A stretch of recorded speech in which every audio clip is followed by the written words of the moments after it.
Olá, meus caros amigos, aqui quem fala é Lucas Alves, começando mais um Papo SacroCast.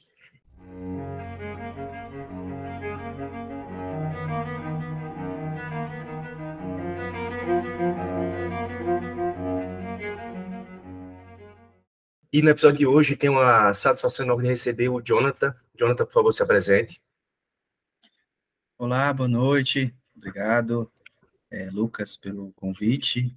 É uma satisfação muito grande poder estar aqui, falar sobre esse assunto, compartilhar o conhecimento que eu sei que, apesar de ser um conhecimento limitado, é o conhecimento que eu tenho e eu tenho prazer em compartilhar com as pessoas. Sempre que posso, eu faço isso. E agradeço a oportunidade. Então, eu me chamo Jonathan, sou aqui da cidade de Montes Claros, Minas Gerais, sou do segmento presbiteriano, membro da Igreja Presbiteriana no Brasil, e recebi aí esse convite para falar sobre esse assunto, um assunto talvez para alguns meio tabu, para outros um assunto que nem sequer é levado em consideração, enfim, é, é um assunto que é bem pertinente, apesar de não ser tão comum, tão popular, né? Mas vamos trabalhar esta noite aqui em cima desse tema, e se Deus quiser, quem acompanhar aí o episódio vai ter ideias, vai ter uma luz acerca do tema. Amém. O assunto de demonologia e até o exorcismo é algo que é muito pouco abordado, a gente estava até conversando no WhatsApp, no meio protestante. É algo muito recluso até, tanto é que nos filmes normalmente é sempre um padre católico que vai fazer algum exorcismo, que vai lidar com o demônio, quando Sim, que, na verdade, o caso do exorcismo, do filme Exorcista, eu tinha visto que primeiro ele foi a pessoa que era um menino, parece, foi levado para um pastor luterano, antes de ser levado para um padre. E é meio que o protestante fugiu dessa mentalidade de lidar, de estudar, de saber tratar do assunto da demonologia. Então, eu queria perguntar para você, Jonathan, como foi que surgiu esse interesse, primeiramente? certo. Essa pergunta é uma pergunta que todo mundo que descobre que eu escrevi um livro sobre o assunto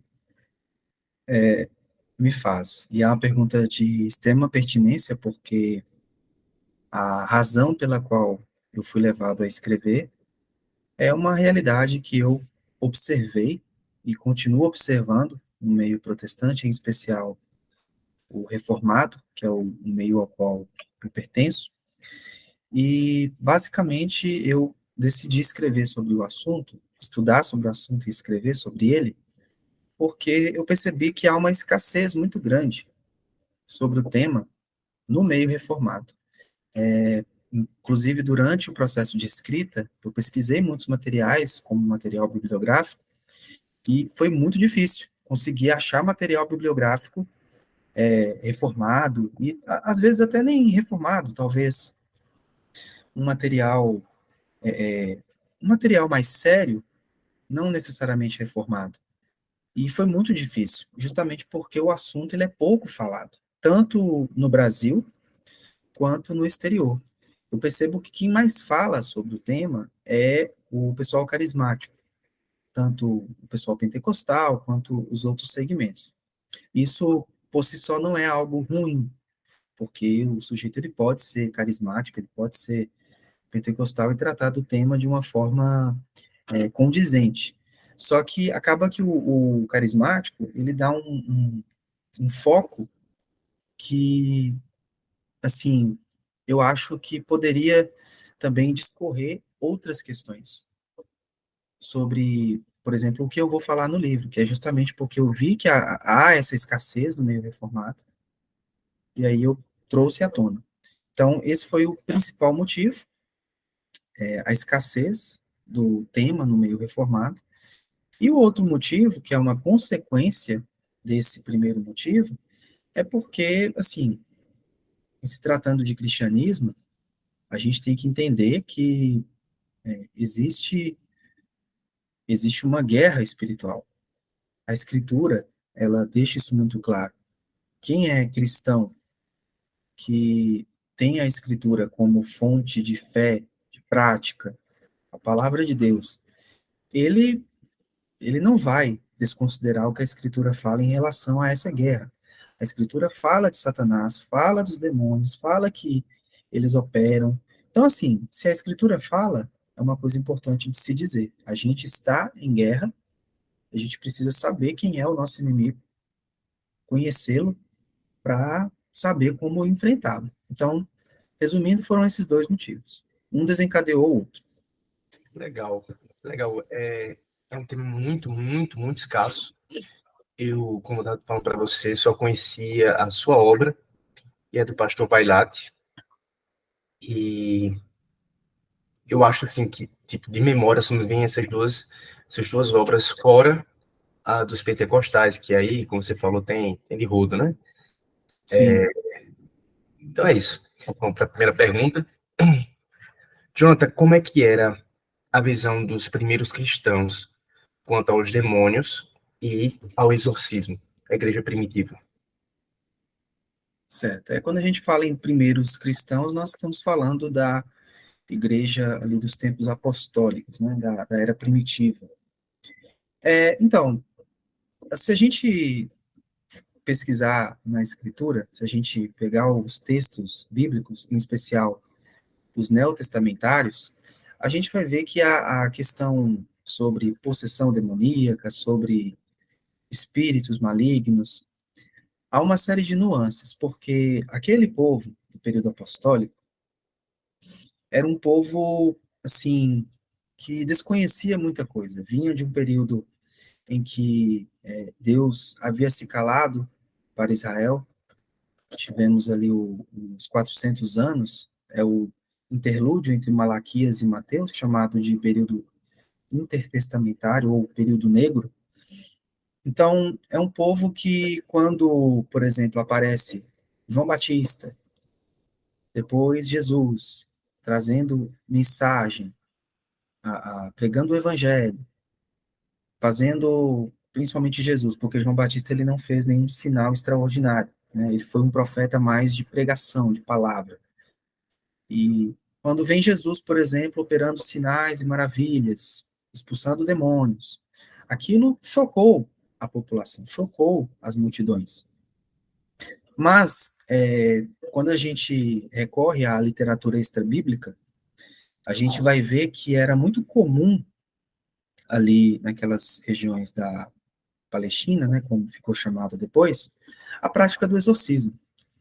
Dentre os judeus, eles tinham ali alguns judeus taumaturgos que aprenderam a prática do exorcismo, da magia em si, com os gregos, com os romanos, e também, certamente, com os povos fenícios, babilônicos, uma vez que teve, né, antes desse período de 400 anos, o povo de Israel voltou para Jerusalém e para a terra de Israel, só que voltou com algumas coisas, com algumas culturas, com alguns costumes da Babilônia. Então, assim, o próprio idioma, né, o aramaico, que era falado nos tempos de Jesus, era um idioma herdado ali dos povos descendentes, dos povos arameus, por isso que se chama aramaico, né? O idioma falado pelos arameus, que eram povos ali da região de Arã. Então, o povo judeu, ali nos tempos apostólicos, eles pegaram algumas práticas, eles aprenderam algumas práticas, alguns costumes de outros povos, né? Então, na literatura extra-bíblica, a gente tem mais detalhes. A Bíblia ela não dá muitos detalhes sobre como era, por exemplo, a prática do exorcismo, né, só fazendo aqui uma menção, realizado pelos outros judeus. Tem até tem uns momentos do Novo Testamento em que Jesus mesmo, quando acontece aquele episódio em que os fariseus falam que Jesus expulsava demônios pelo poder de Beelzebul, e aí Jesus refuta essa fala, falando que Se ele expulsava Satanás pelo poder de Satanás, o reino se dividiria. E aí ele meio que joga uma pergunta retórica: se eu expulso por Beelzebul, por quem expulsa os seus discípulos? Ou seja, dando a entender que os fariseus tinham discípulos que expulsavam demônios. Se essas práticas exorcísticas eram legítimas, o texto não deixa claro. Mas aí quando a gente vai para a literatura extrabíblica, a gente encontra algumas coisas dando a entender que era comum, e os espíritos, eles já eram vistos como espíritos malignos, né? No Antigo Testamento a gente tem a ideia de espíritos como sendo anjos, como sendo entidades. É cheio de nuances. Pela escritura a gente não tem muita informação, é mais pela literatura extrabíblica mesmo, para entender essa noção que os povos daquela época tinham. Tem aquela passagem que um grupo de judeus estão expulsando o demônio em Atos, eles falam, nós te expulsamos em nome de Jesus Cristo, Deus de Paulo. Aí o demônio fala, eu sei quem é Jesus Cristo, eu sei quem é Paulo, mas quem é vocês? Sim. E desce o pau no pessoal. Isso demonstra que existia uma prática exorcista, né, naquela época já, mesmo não sendo cristão, e tem também uma cultura de atrelar muito a Salomão, práticas exorcistas. Eu vi um judeu, um rabino, falando no podcast que Salomão prendeu um demônio, uma caixa de demônio bem alta para conseguir sabedoria e tal. Sim. Eu já percebi que eles usam muito de Salomão para atrelar nessa parte um pouco mais exorcista deles. É Sim, isso. é a ala mais esotérica do judaísmo, judeus cabalísticos, judeus que têm aí uma certa sincronia com essas práticas mágicas. E o Salomão, ele é uma figura muito controversa dentro, não só da historiografia bíblica, mas também da historiografia popular. Hoje é muito comum nós vermos seitas, sociedades secretas, que colocam Salomão como uma referência mística, esotérica, porque tem algumas coisas sobre a história, né, de Salomão, a própria origem da maçonaria, a origem da seita Os Filhos da Viúva, e aí vão fazendo os links e chega-se a essa ideia. E você citou o episódio de Atos, né, que é Atos 19, que são os filhos de Seva. Eles, tudo dá a entender que eles eram uma espécie de exorcistas itinerantes, que andavam pelos territórios fazendo essa prática, e talvez, né, não posso afirmar porque o texto não deixa claro, mas talvez eles ganhavam dinheiro com isso. Era uma espécie de trabalho. E vendo Paulo expulsar demônios pelo nome de Jesus, eles entenderam que eles podiam fazer também. Então, certamente eles transitavam, viajavam pela região, fazendo esses processos de libertação, de exorcismo, utilizando nomes de deuses, de entidades, de divindades das respectivas regiões. E aí, quando viram Paulo usando o nome de Jesus, eles pensaram, deve ser mais uma das divindades utilizadas aqui, nós vamos utilizar. Porém, se deram mal, né? O texto fala que o possesso se apodera, se não me engano, de dois deles, eles ficam nus, são agredidos e fogem do recinto porque são confrontados pelo demônio. Então, tudo tudo aponta para que essa prática era comum na época de Jesus, tanto a menção que eu fiz sobre Jesus perguntar em nome de quem os discípulos, os fariseus, expulsavam, e também o episódio de Atos. A ideia sobre espíritos já era presente ali, de que haviam esses espíritos malignos. A gente vai ver algumas terminologias utilizadas, como o termo daimon, né, que na cultura grega é utilizada não só para espírito, mas também para representar divindades menores. O próprio Platão, ele usa o termo ali em algumas de suas obras, como, por exemplo, Fédon, para falar sobre essa questão da alma, enfim, é bem diversificado. Esse é o espírito que Sócrates dizia que chegava no ouvido dele e dava conselhos? É por aí, por aí. Tem esse desdobramento mesmo. Uhum. Platão, ele escreveu sobre Sócrates, né, e ele fala muito do daimon no Fédon, porque o Fédon é o discurso final de Sócrates, o discurso que ele fez momentos antes de ser executado, né, de tomar Uhum. qual é o nome Cicuta. da Bíblia? Cicuta, isso, eu sempre confundo. E aí tem o discurso, e Platão ele transcreveu, e ele fala muito sobre daimon, é muito mesmo. É. Muito mesmo. Aí tem hora que parece que ele está falando de anjo, tem hora que parece que ele está falando de espírito, tem hora que ele está falando de deuses. E no período neotestamentário, esse termo também era utilizado para se Uhum. referir. Então é bem diversificado. Antes de a gente chegar nesse tema, que é uma coisa que eu quero perguntar também, eu queria falar sobre a origem do demônio e de Satanás, dos demônios e de Satanás. Uhum, Você trata muito bem isso no seu livro, e eu queria que você explicasse um pouco como foi que aconteceu. Tipo, foi antes da criação de Adão? Foi durante a criação de Adão? Tipo, tem como a gente saber isso? certo. A gente, na verdade, consegue inferir. O Hum, texto bíblico, ele não dá detalhes. E assim, tem interpretações, né, tem linhas interpretativas sobre a origem de Satanás, tem linhas que vão dizer que Satanás ele já foi criado sendo mal, ou seja, Deus criou Satanás sendo mal, para que ele cumprisse com os objetivos ali da vontade de Deus. Tem linhas que vão dizer que Satanás, ele, na verdade, não é mal, mas que a ideia de que ele é mal foi uma construção da cultura cristã, da cultura judaico-cristã, e tem linhas que vão dizer que ele que foi criado sendo bom e se corrompeu. Eu, Jonathan, particularmente, abraço a linha de que ele foi criado sendo bom e se corrompeu. Por quê? Porque o texto bíblico me deixa claro, por inúmeras vezes, que Deus faz tudo de modo perfeito, que tudo que Deus faz é bom. E Satanás, ele é uma criatura.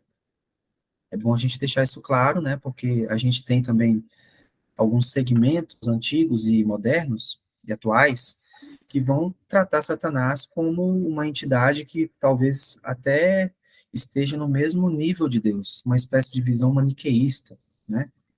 E não é assim. Satanás ele está muito abaixo porque ele é uma criatura de Deus. Ele não luta com Deus de igual para igual. Em momento nenhum isso acontece. ele não é o inimigo de Então, Deus, ele é nosso inimigo. é, exatamente. Ele tenta ser o inimigo de Deus por teimosia, mas ele não está à altura de Deus para, né, competir contra ele. Então, assim, ele foi criado, ele é uma criatura, logo ele não tem a mesma equivalência de Deus. E eu creio que ele foi criado sendo bom porque tudo que Deus cria é bom.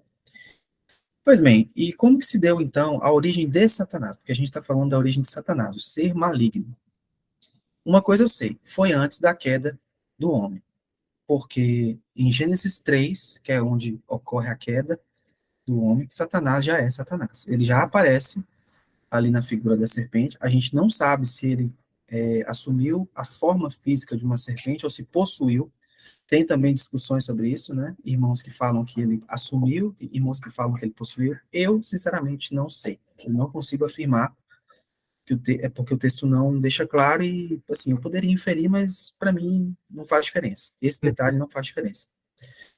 E ele já aparece sendo mal, influenciando Eva, que por sua vez influencia Adão. Então foi antes dessa queda. Eu acredito que, assim, foi antes da criação do mundo. Foi ali no momento, nesse interlúdio entre a criação dos seres celestiais, dos céus, né? Porque a Bíblia fala que Deus criou os céus. Então, Deus está em um local, em uma instância além dos céus. E eu acredito que foi nesse momento. Ele criou os céus, os anjos, as outras criaturas celestes, porque no céu não há somente anjos. A Bíblia fala, né, de criaturas muito enigmáticas, como, por exemplo, os 24 anciões, os seres viventes. eles têm aplicações simbólicas, proféticas, mas a gente também não sabe se são seres literais, né? Eles podem ter aplicações proféticas e serem literais. E eu acredito que foi nesse momento, porque,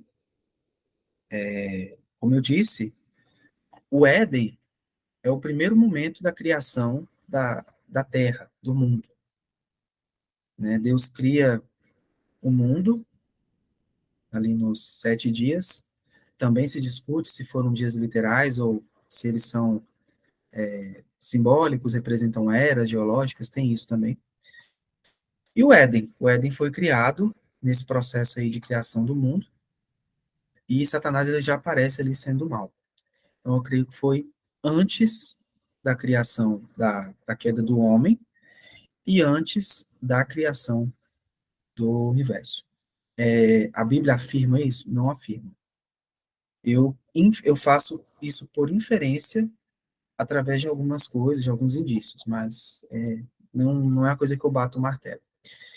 E, como eu disse, eu creio que ele foi criado sendo bom e que se corrompeu.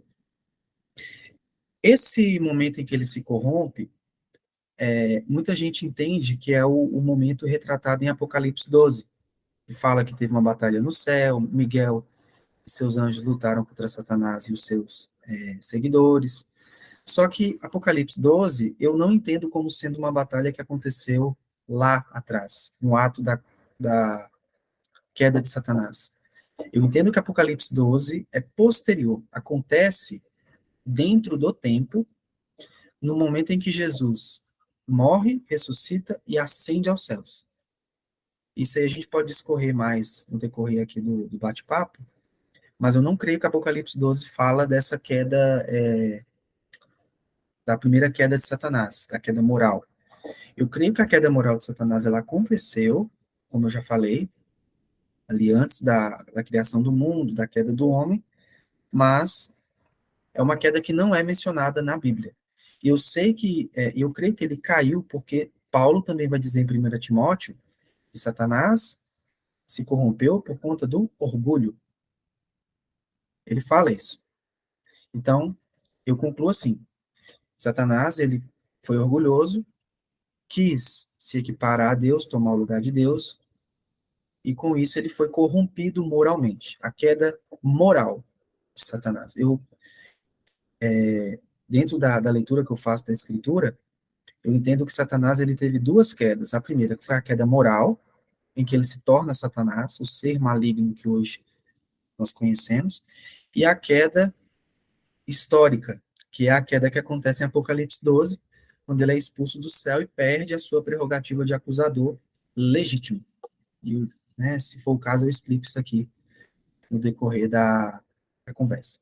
Aproveitando que a gente está falando sobre os textos, tem dois textos clássicos que são usados para se referir à queda de Satanás, aí a origem dele. Um é Ezequiel 28, outro é Isaías 14. Você pode falar um pouco desses dois textos, tipo, falam mesmo sobre Satanás, se refere a um determinado rei daquela época? Claro, vamos falar. Então, são textos bem famosos, porque, como você bem disse, são utilizados para se afirmar, para se concluir que Satanás, ele é retratado nesses textos. Mas eu não vejo dessa forma, pelo menos de modo direto, tá?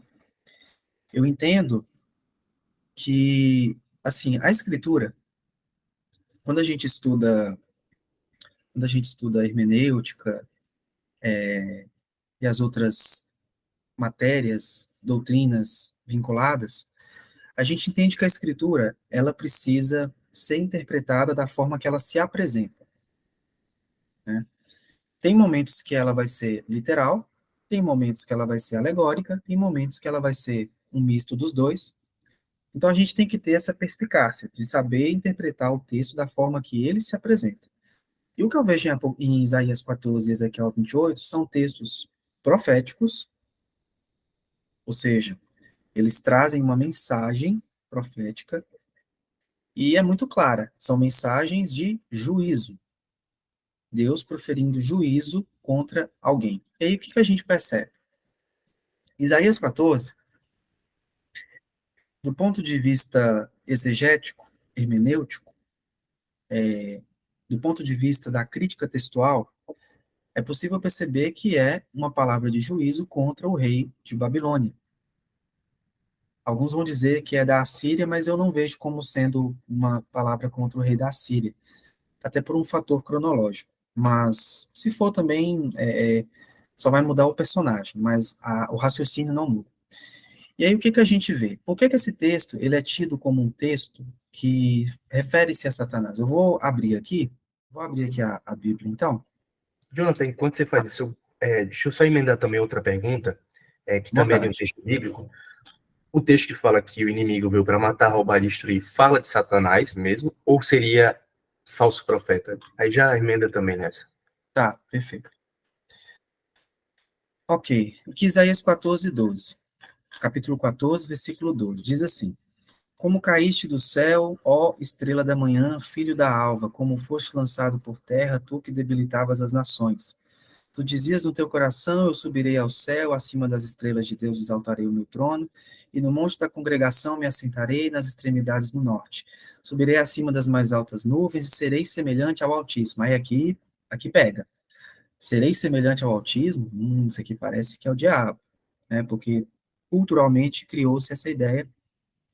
E eu concordo que Satanás, em determinado momento, ele quis ser semelhante a Deus, mas não por conta desse texto. Contudo, serás precipitado para o reino dos mortos, no mais profundo do abismo, e aí continua. Não vou ler o texto todo porque é extenso. Então, está falando de estrela da alva, como caíste do céu, subirei ao céu e serei semelhante ao Altíssimo. Então, novamente, esse texto, ele é um texto profético. E Isaías, ele é um profeta muito alegórico, mas é muito alegórico mesmo. Se você ler os 66 capítulos do livro de Isaías, o que a gente mais vai ver são alegorias, são simbolismos. E o que ele está querendo dizer aqui? É o rei da Babilônia que está recebendo essa palavra de juízo. Esse rei, ele cairia do céu, certo? Como caíste do céu, ó estrela da alva. Por que Isaías está falando isso? Porque o rei da Babilônia, naquele momento, ele era simplesmente o maioral do mundo. O Império Babilônico era o maior império. Então, esse rei, ele estaria em notoriedade, seria um rei com um grande esplendor, um grande brilho, ou seja, seria como uma estrela. E como ele estava à frente do maior império do mundo, ele estaria acima, ele estaria numa altura superior. E aí, quando Isaías fala como caíste do céu, ó estrela da alva, Isaías está querendo dizer que o juízo proferido contra o rei da Babilônia e o juízo proferido e executado seria tão severo que a queda desse rei seria uma queda gigantesca, como a queda de uma estrela caindo no céu, caindo do céu. E aí, nós temos um outro problema que fez com que esse texto fosse levado em conta como sendo uma referência a Satanás. É porque a expressão estrela da manhã, aqui no hebraico, é a expressão Rei Léo. Pronuncia-se Rei Léo. E aí, o que aconteceu? No século V ou IV, não me lembro exatamente, São Jerônimo, um dos grandes teólogos da igreja, traduziu a Bíblia para, para o latim, a famosa Vulgata Latina, né? Ele traduziu, se não me engano, ele traduziu da Septuaginta, e o que aconteceu? Quando chegou nesse texto, ele traduziu o termo Rei Léo para o termo latino. E qual que é o termo latino? O termo latino é lux ferre. São dois termos que unidos formam, são dois termos distintos que foram unidos. E aí a tradução desses termos, lux ferre, é Lúcifer. Lúcifer é o correspondente latino de Rei Léo. Lúcifer significa estrela da manhã, ou astro brilhante, por aí vai. Só que Jerônimo, ele não só traduziu, como também ele interpretou.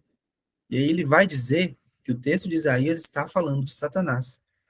Por isso, hoje em dia, é muito comum vermos pessoas falando que o nome do diabo é Lúcifer, por conta desse texto.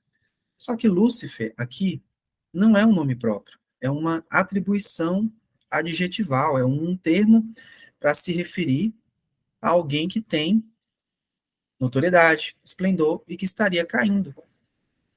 Então, isso contribuiu para que hoje fosse comum entender que Isaías 14 refere-se ao diabo. E só que tem um outro detalhe que é muito interessante também, é que esse mesmo termo Lúcifer, ele possui um correspondente grego, que é o termo fosforos, que aparece no Novo Testamento e que é utilizado para se referir a Jesus Cristo.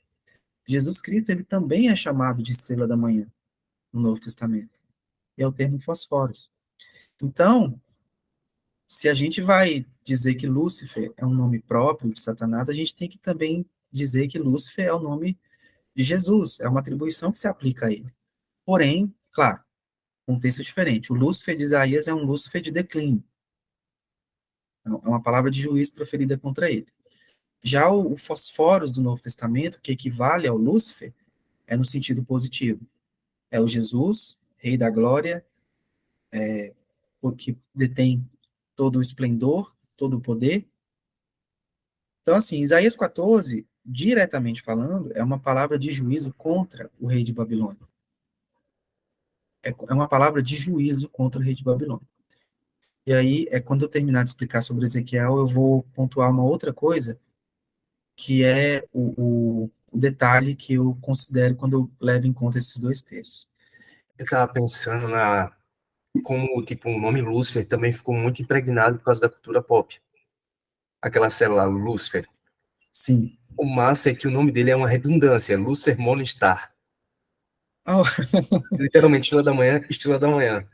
Então, é muito engraçado como... Eu estava conversando com minha namorada e eu falei que o nome Lúcifer, significa estrela da manhã, é um título dado a Cristo, como você falou. Ela, como assim, velho? Então, Jesus Cristo é Lúcifer? Não, calma. Não é assim também não. Ele ficou muito impregnado. E você estava falando sobre a origem de Satanás.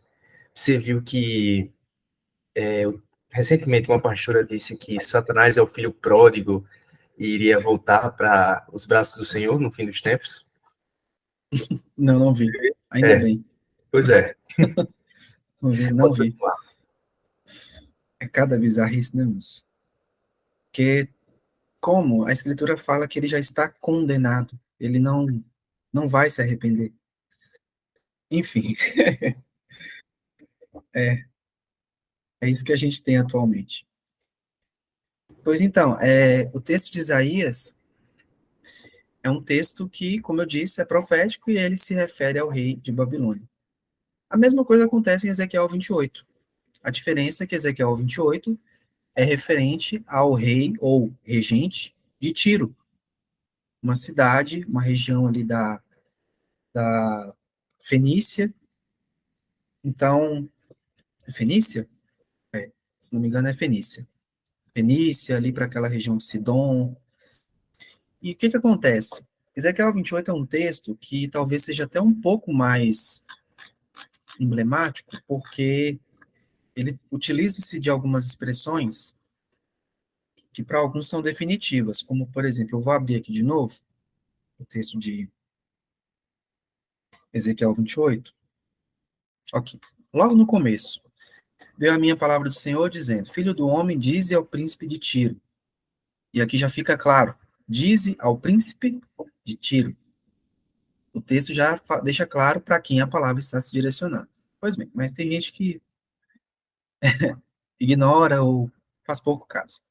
Assim diz o Senhor: visto que se eleva o teu coração e dizes: Eu sou Deus, sobre a cadeira de Deus me assento no coração dos mares, não passas de homem e não és Deus, ainda que estimas o teu coração como se for o coração de Deus. Sim, és mais sábio que Daniel, não há segredo algum que se possa esconder de ti. Pela tua sabedoria e pelo teu entendimento alcançaste o teu poder e adquiriste ouro e prata nos teus tesouros. Aí vou pular aqui porque Aqui, esse momento é o momento mais emblemático. Veio a minha palavra do Senhor, versículo 11. Filho do homem, levanta uma lamentação contra o rei de Tiro e diz-lhe, assim diz o Senhor Deus, tu és o sinete da perfeição, cheio de sabedoria e formosura. Estavas no Éden, jardim de Deus. Aí o versículo 14 diz, tu eras querubim ungido, da guarda ungido, e te estabeleci, permanecias no monte santo de Deus, no brilho das pedras andavas, enfim. Então aqui, tá claro, é Satanás. Só que, mais uma vez, Ezequiel, assim como Isaías, ele é um profeta muito simbólico. Ele é um profeta que utiliza-se de muitas alegorias, muitas metáforas, e aqui ele está fazendo a mesma coisa em relação ao rei de Tiro. Quando ele fala que o rei de Tiro, ele, que o coração dele se elevou, que ele se achava Deus, isso aqui não quer dizer que é Satanás, porque o homem ele também pode ter esse sentimento. Por inúmeras vezes nós vemos na Escritura homens que se acharam Deus. Herodes, ele aceitou a adoração do povo, porque ele se achava Deus e acabou sendo ferido mortalmente. O próprio Nabucodonosor, ali em Daniel 4, se não me engano, quando ele não reconhece que os feitos do reino foram oriundos de Deus, ele se transforma numa besta. Então, assim, não é porque o ser aqui quer ser Deus que é Satanás, porque o homem também pode chegar a esse ponto. E é o que eu vejo. Aqui no caso é o rei de Tiro se vangloriando e querendo ser Deus. E aí fala assim: pela extensão da tua sabedoria, pela tua sabedoria e pelo teu entendimento, alcançaste o teu poder e adquiriste ouro e prata. Para que Satanás quer ouro e prata? Assim, não tem muito sentido, né? Pela extensão da tua sabedoria no teu comércio, Satanás agora virou vendedor. Aí o texto vai se desenrolando, sabe? Fala dos mares, que ele se assenta no coração dos mares. Aí, qual que é o segredo desse texto? É começar a ler antes. Ezequiel 28, para ser entendido com clareza, é necessário que nós leamos os capítulos 26 e 27. Porque a palavra de juízo começa lá no capítulo 26 contra Tiro, contra a cidade. Deus falando que vai punir Tiro. E aí no capítulo 28, a palavra é direcionada ao regente, ao rei. Então, ele está falando de um reino literal, geográfico, localizado geograficamente, com um líder literal, carnal. E aí tem um outro texto não, outra menção nesse capítulo, que fala assim, estavas no Éden. Nossa, como que o rei de Tiro estaria no Éden? Novamente. Os capítulos 26 e 28, o profeta menciona as cidades que faziam comércio com Tiro. E ele menciona qual cidade? Ele menciona Canes, ele menciona Canes, eu esqueci o nome das outras, mas uma delas é Éden. Então quer dizer que Éden era uma cidade? Éden, assim que o jardim do Éden foi selado, o ser humano descobriu onde era e edificou uma cidade? Não exatamente, poderia ser uma cidade que foi edificada próximo da região onde se acreditava ser o Éden. E o texto fala que ele comercializava com Éden. Então é nesse sentido. O rei de Tiro estava no Éden porque ele comercializava com Éden. Ele tinha vínculo com a região de Éden, assim como de Canes, acho que de Arã, se não me engano. Então, assim, aí vai se desdobrando o querubim da guarda ungido. Daí também vem a ideia de que Satanás ele é um querubim, originalmente, né? Que ele foi um querubim, o que eu não abraço. Mas por que usa-se a imagem do querubim? Porque o querubim, ele é um ser extremamente enigmático, confesso, e isso é fato. Se a gente pegar os textos bíblicos em que se menciona querubins, eles são enigmáticos, às vezes até assustadores. Só que o querubim, ele tem a função de representar a perfeição. de representar o esplendor, a beleza, a pureza, a santidade, enfim, tem toda uma série de representações. E esse rei de Tiro, ele, o texto vai falar que Deus vai falar assim diz o Senhor, tu és o sinete da perfeição, cheio de sabedoria e formosura.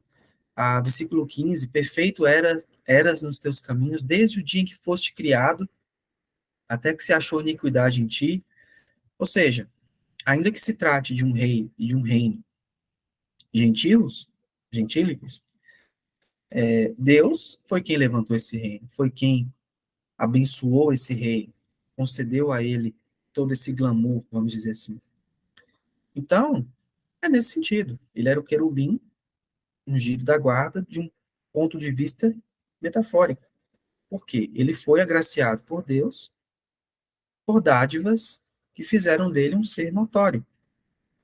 Então, eu vejo dessa forma, sabe, Lucas? Esses dois textos, eles são textos literais, apesar de se utilizarem de aplicações metafóricas, mas o intuito é objetivo e literal, proferir palavra de juízo contra os reis. E aí tem um detalhe que eu falei que ia falar. Exegeticamente, hermeneuticamente falando, esses textos não falam de Satanás, eles falam de rei da Babilônia, do rei da Babilônia e do rei de Tiro. Porém, nós podemos inferir que há uma repreensão contra Satanás por trás dessas palavras. Por quê? Se esses reis se corromperam e de forma indireta mesmo, se voltaram contra Deus, obviamente que há uma influência maligna por trás. Todo tipo de rebeldia, orgulho contra Deus, tem influência maligna, tem procedência maligna. Então, por inferência, eu consigo abrir esse precedente para entender que Deus também está repreendendo Satanás. Mas o objetivo original do texto e da palavra de Isaías e da palavra de Ezequiel não é repreender o diabo, é repreender os reis, os respectivos reis. Esse é o detalhe. Inclusive, eu menciono isso no livro. No livro, eu faço uma exegese assim bem trabalhada desses dois textos, versículo por versículo, e fica bem claro, fica bem claro. Aqui eu dei uma resumida, mas acho que deu para transmitir a ideia. Só uma coisinha. Você falou que poderia se referir, quando ele falou que querubim, estava se referindo ao rei. Não é uma coisa muito incomum na Bíblia, porque, por exemplo, ele vem Apocalipse, e João escrevendo as cartas, ele fala para as 7 igrejas, ele fala para os anjos das 7 igrejas, que a interpretação mais comum é que esses anjos das 7 igrejas seriam os pastores, Sim. os líderes deles naquele período. Então, não é algo muito comum. E isso que você falou agora sobre meio que uma dupla inferência da passagem que poderia ser ao rei e a Satanás, eu vi que Vailate, ele defende meio que essa interpretação como possível, não é? Você já viu alguma coisa sobre isso? Sobre isso exatamente, da parte dele, eu não vi. Uhum. Eu não vi ainda. O que eu estudei do Vailate foi mais relacionado a exorcismo. Inclusive, esse livro aqui, ó, Manual de Demonologia, Sim. muito bom, inclusive. Originalmente seria um manual de demonologia, mas ele fala apenas de exorcismo. Ele foca no exorcismo dos gadarenos, né, ou gerazenos. Ele pegou a, a tese dele de doutorado, mestrado, e transformou em livro. A única coisa que eu estudei do Vailate sobre o assunto está nesse livro aqui, e ele não menciona sobre essa possível dupla aplicação. Eu vi numa pregação, acho que, não sei se era pregação, era Ah, um tá. vídeo que ele gravou no YouTube de resposta a esse texto, ou foi um texto no Facebook, eu não lembro ao certo. Mas se eu achar, eu te Uhum. mando. Beleza. Pode continuar. E você perguntou sobre a questão do ladrão, né? O ladrão de João 10:10. Então, é um outro texto que eu também eu vejo de uma forma um pouco diferente, porque tem pessoas, grande parte talvez, do público, vai dizer que Satanás veio para matar, roubar e destruir. E concordo. De fato, Satanás Ele é o ser maligno em essência, não há nada de bom nele, então ele vem para roubar, matar e destruir. Isso aí procede. Porém, eu não vejo o texto de forma exegética como Jesus se referindo ao diabo. Porque o contexto, ele está falando ali de falsos profetas, falsos mestres, né? Nos versículos anteriores, ele está confrontando os fariseus, falando que eles, aqui em outras palavras, eles não cuidavam das ovelhas, que eles não se importavam com as ovelhas, que o ladrão ele salta a porta para, enfim. E aí ele, em seguida, depois que ele fala do ladrão, ele fala do bom pastor, que é ele, entende? Então assim, eu não vejo dessa forma, eu vejo como o contexto apontando para a ideia de que os mestres da época, os fariseus, saduceus, escribas, eles não se preocupavam com a integridade das ovelhas. Agora, pode ser que Jesus também repreendeu algo por trás? Pode. Satanás veio para matar, roubar e destruir? Sim, veio. Não só isso, mas também outras desgraças que ele faz e faz muito bem. Mas dizer que o texto de João 10,10 se refere a ele, eu não consigo ver dessa forma, por conta de um fator hermenêutico mesmo. É outro texto que é muito popular, né, de se inferir a Satanás. Eu lembro que eu estava, tipo, era um congresso, mais ou menos, aí o pastor estava falando sobre características de Satanás. Aí ele citou esse texto, ele veio para matar, roubar, destruir, como Jesus Cristo falou. Uhum. Só que um tempo depois eu vim ver que esse texto, Cristo não estava falando sobre Satanás, é justamente sobre isso, os falsos mestres, os falsos cristos que iriam vir. Perfeito. É algo mais a acrescentar nessa pergunta? Não, tem irmãos muito, assim, sérios, muito convictos de fé que creem, assim, inclusive lá na igreja onde eu congrego, tivemos um estudo recente na escola bíblica dominical, um irmão muito, nossa, muito fera, conhecimento bíblico, ele deu uma série de estudos sobre demonologia, angelologia, e ele defende a ideia de que o texto se refere a Satanás. Não vejo problema nele crer nisso, mas eu, particularmente, não penso dessa forma. Eu acho que pelo fator hermenêutico mesmo. Uma outra questão que eu vi no seu livro é que você faz uma diferença entre o Shell, o Hades, o Tátaro e o Gehenna. Você pode falar sobre eles? Aí já entra na questão do inferno, né, na doutrina do inferno. Por que que eu falei sobre isso? Primeiro eu vou explicar por que que eu falei sobre o inferno, né, já que a gente está falando de Satanás, demônio, é porque, culturalmente, criou-se a ideia de que o inferno é a morada e o reino de Satanás. Quem vai para o inferno vai passar lá pela portaria, vai ter o corredor, e aí tem um salão principal com Satanás num trono vermelho, com um tridente gigantesco, né? A ideia que se Chifre, o tem rabo, ele é vermelho. uma capa, um tanto de demônios servindo a ele, chicoteando o povo. Isso, a cultura pop contribuiu bastante. Inclusive, nós temos filmes, mais filmes, séries retratando isso. Mas não é assim. Na verdade, o que a Bíblia fala sobre o inferno também não é de forma unilateral. Nós temos aí as diferenciações. Por isso que existem esses termos e é por isso que eu tratei sobre eles. Mas, primeiramente, o inferno não é a morada e não é o reino de Satanás. O inferno, o lago de fogo, que é uma das é um dos tipos de inferno, eu vou explicar isso aqui agora. O lago de fogo é o lugar para onde Satanás será lançado como castigo. Assim como os demais ímpios, Satanás será castigado sendo lançado no lago de fogo. Ele não vai para lá para reinar.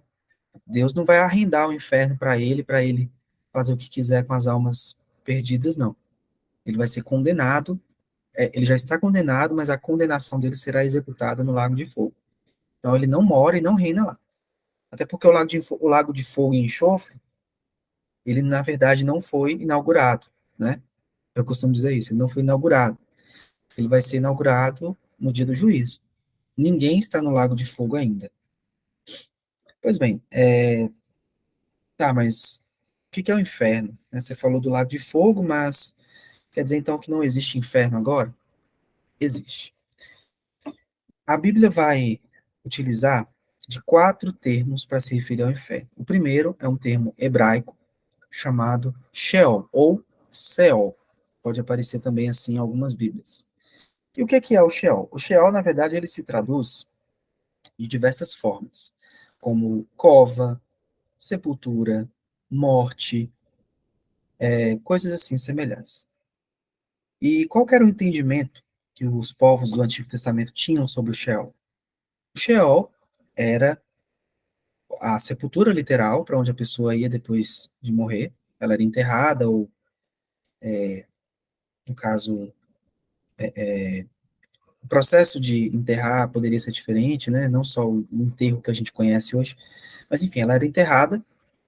E esse Sheol, ele, em alguns momentos no Antigo Testamento, dá a entender que ele era também uma instância para onde iriam as almas dos mortos.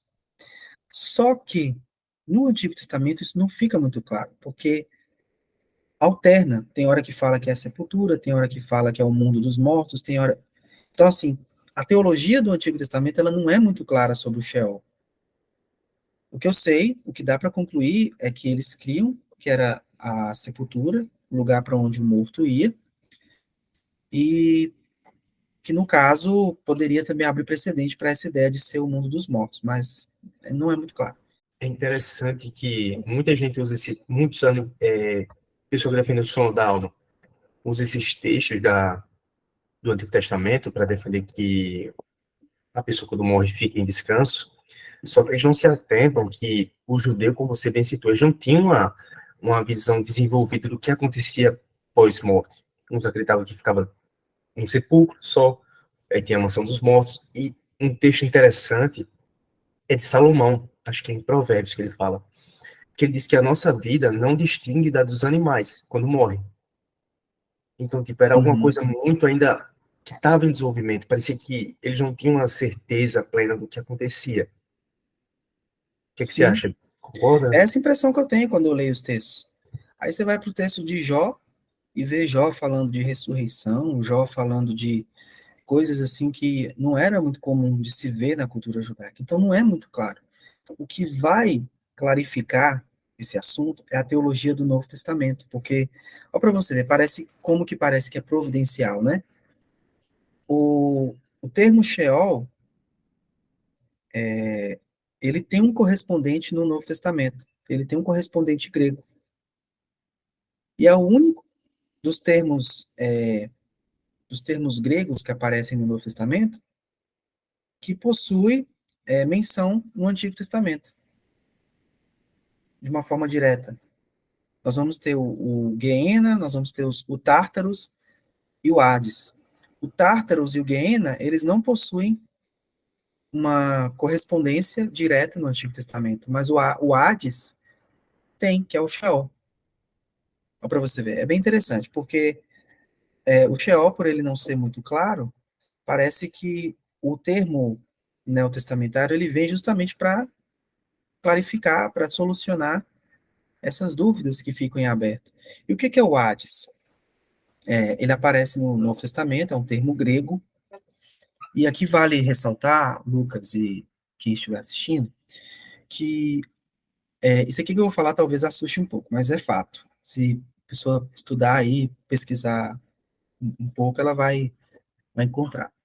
A teologia do Novo Testamento, veja bem, não estou falando do cristianismo, não estou falando da doutrina, não estou falando do evangelho, estou falando da teologia, do escopo teológico do Novo Testamento. Ele é muito influenciado pela cultura greco-romana. Muito, mas é muito mesmo. E já começa aqui nesse exemplo. Hades. Hades, o que é o Hades? O Hades é o nome de uma das divindades da mitologia grega, que é o deus do submundo. E o submundo também se chama Hades. É o mundo dos mortos.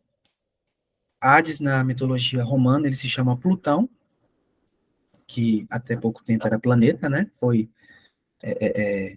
excluído do hall de planetas. Então, a gente tem essa influência greco-romana na teologia, na própria fala presente no Novo Testamento, né? E o Hades, ele é um correspondente do Sheol, porque ele significa sepultura, morte, cova. Porém, quando o Hades ele é mencionado no Novo Testamento, fica claro que ele é uma instância para onde vão os espíritos. Só que aí já entra um pouco da minha interpretação, né, interpretação de outros também teóricos, que o Hades, ele é uma instância para onde vão os espíritos dos ímpios. O que acontece? Se um ímpio hoje morre, uma pessoa que não tem Jesus Cristo, e aqui eu não quero tecer juízo, falar quem não é, quem é, porque só Deus conhece o coração da pessoa, a gente pode ter os indícios, cogitar, mas julgar, condenar, não temos essa prerrogativa. O julgamento temos, desde que seja pela reta justiça, mas a condenação, não. Quem vai para o Hades, quem não vai, é só Deus quem sabe. Então, Perfeito. os que forem para o Hades são aqueles que não, que de fato não tiveram Jesus Cristo durante a vida, e aí eles vão apenas em espírito. O corpo volta para o pó, como diz bem Salomão. É Salomão quem diz? É, né? Salomão, acho que Jó também Acho que fala, se não me engano. é nesse mesmo texto que eu estava falando lá É, sobre a vida se assemelhar com a do animal. exato. Então, os ímpios, quando eles morrem hoje, eles vão para o Hades. O espírito deles vai para o Hades. Como que eu sei isso? Nós temos ali a parábola do rico e do Lázaro, que é uma parábola discutida, se de fato é sobre o inferno, se Jesus estava sendo metafórico, enfim. Eu abraço a ideia de que é uma parábola, mas com uma aplicação real. Tá, É a única então, parábola que ele cita um nome, né? É a única que palavra, ele. a parábola que ele cita um nome. Exato, exatamente. Isso é um detalhe que para mim é muito importante. É um detalhe importante porque as demais ele não cita, né? Tá, então para onde que vão os justos que morrem hoje? Eu uso essa mesma parábola como um exemplo. Eu entendo que os justos que morrem hoje, o espírito deles vai para o seio de Abraão. Tá? E o que é o seio de Abraão, pelo amor de Deus, João? Novamente, o texto se utiliza de uma aplicação metafórica. Eu não creio que seja um lugar que tem um letreiro na entrada, seio de Abraão, bem-vindo. Eu não creio que é isso. Eu creio que ali é só uma aplicação metafórica para representar uma natureza. É uma espécie de céu. O seio de Abraão é uma espécie de céu, só que não é o céu de Deus. Por que não é o céu de Deus? Porque a Bíblia fala que no juízo final, nós iremos ressuscitar, né? Os justos irão ressuscitar e irão ter com Jesus. Então, assim, eu particularmente não consigo entender, para mim não faz muito sentido, a ideia de que nós iremos ter com Jesus se nós já tivemos com ele antes. Deu para entender? Se eu morro agora e já vou para o céu de Deus e me encontro com Jesus, para que eu vou ressuscitar para me encontrar com ele de novo? Eu não vejo dessa forma. Então, para mim, o seio de Abraão é o céu, é um tipo de céu para onde vão os justos, e aí eles aguardam o juízo. Quem está no Hades e está no seio de Abraão agora vão aguardar o juízo.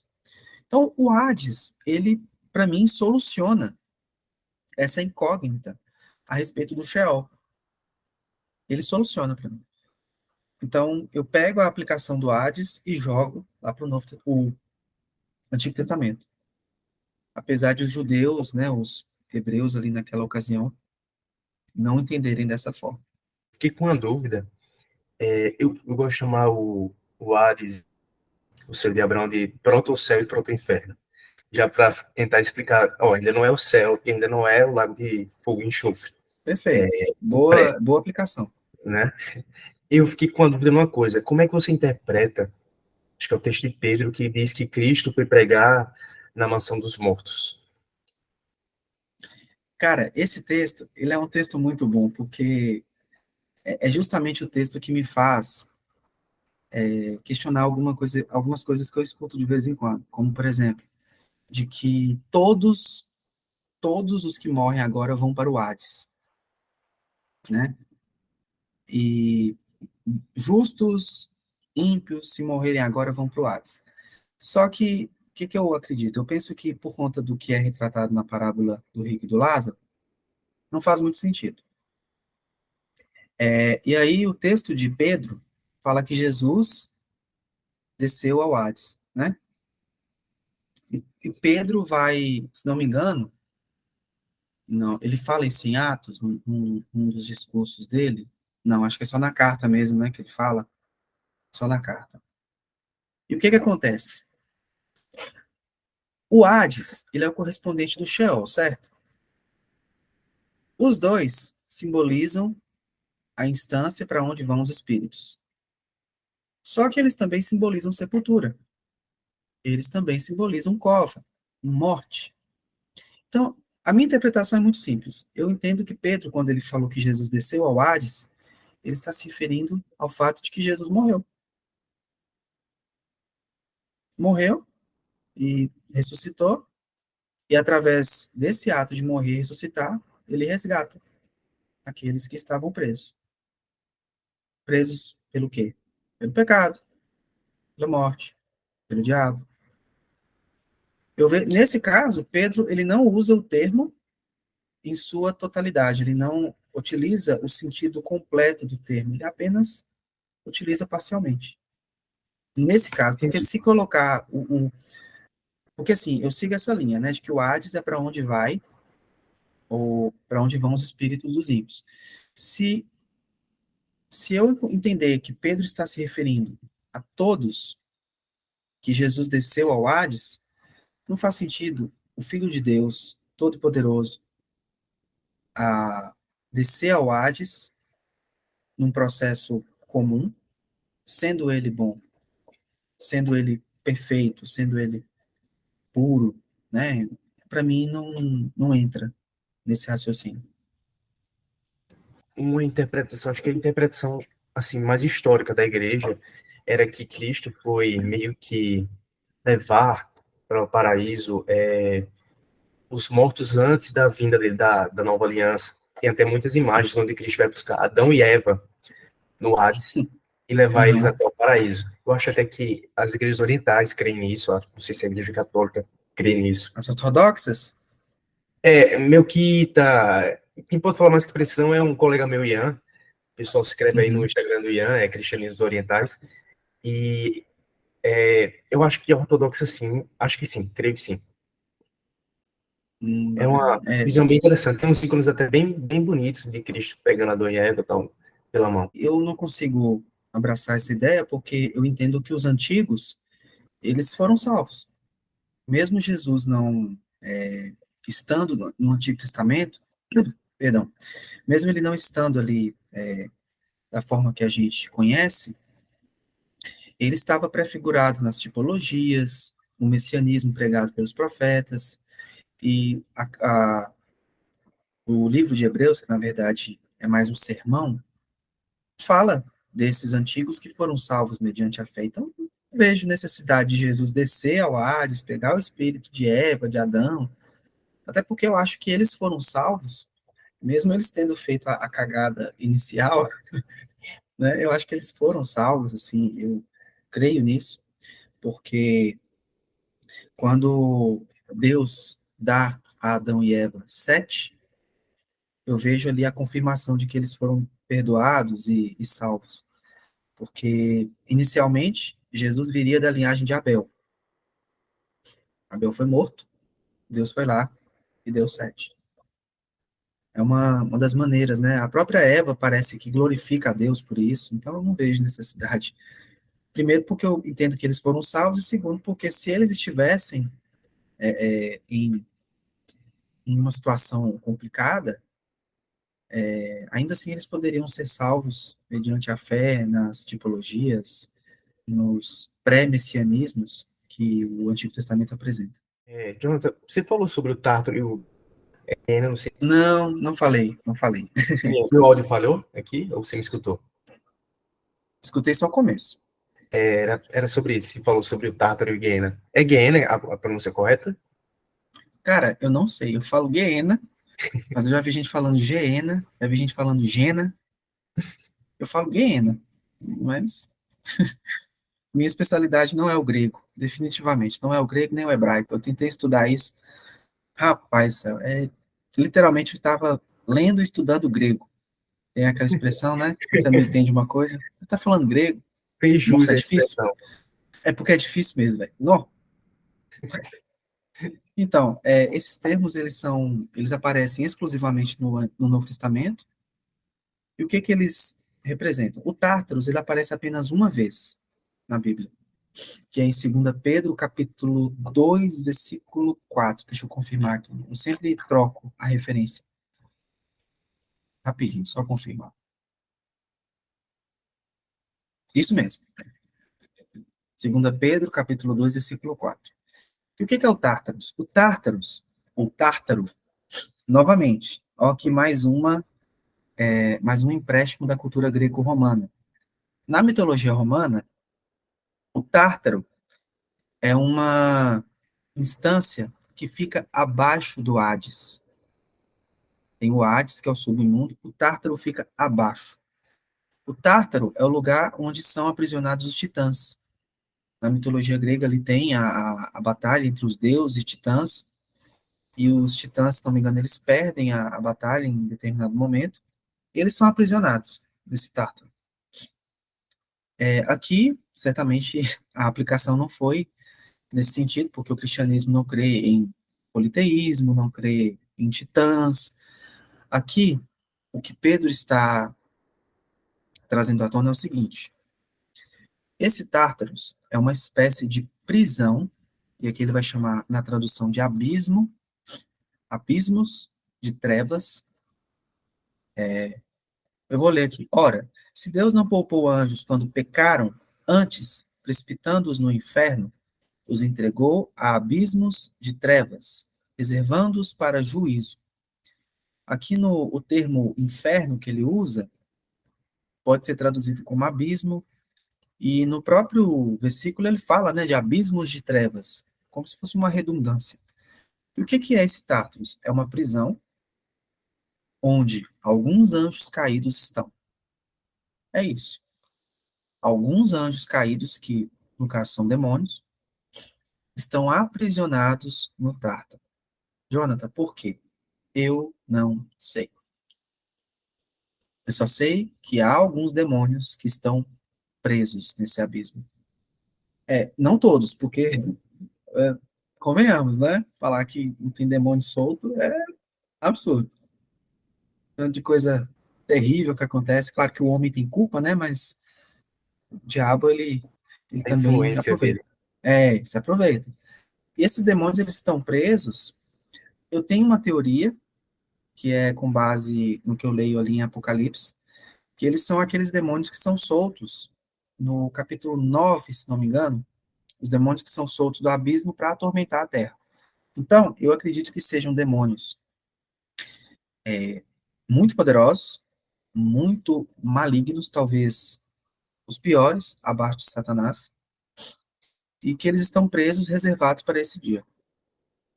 Mas a minha interpretação não é uma conjectura total. Eu interpreto dessa forma com base no texto de Apocalipse. Posso afirmar? Não, porque o texto não fala. Mas eu posso inferir porque é muito parecido, é muito semelhante. Pedro está falando de demônios em abismo.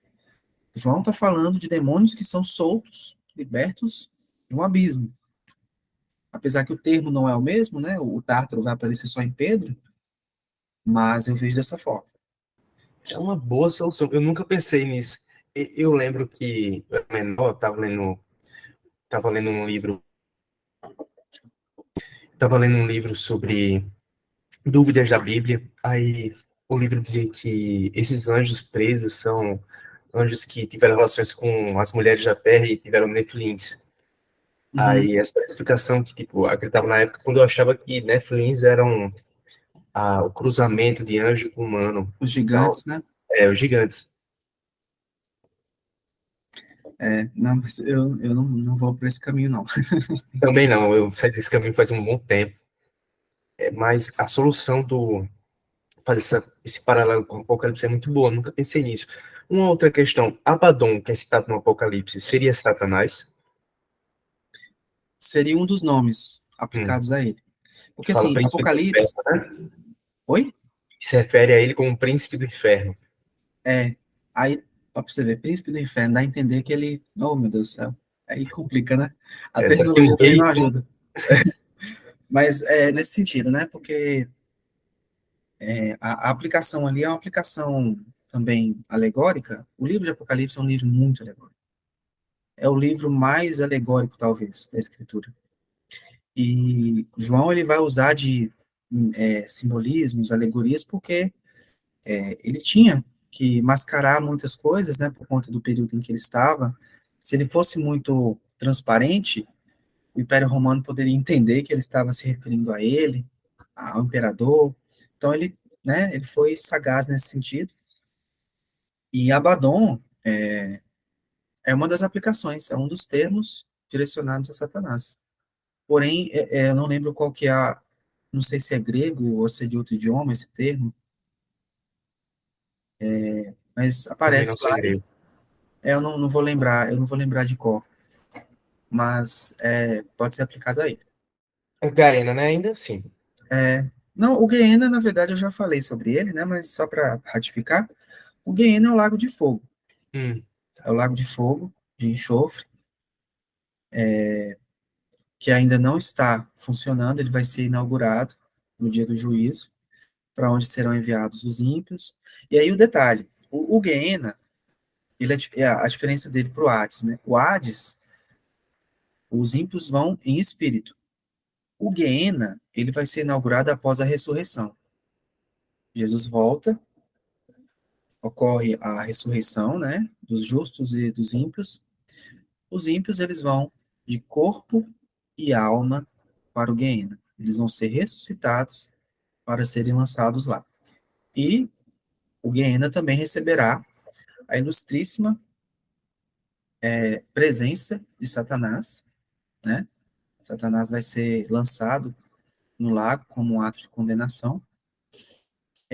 Fala-se também da besta e do falso profeta, e aí tem as interpretações sobre essas figuras, né? A questão da escatologia, a escola preterista, a escola historicista, futurista, idealista, tem a, a vertente preterista, por exemplo, entende que o anticristo não é uma pessoa, mas é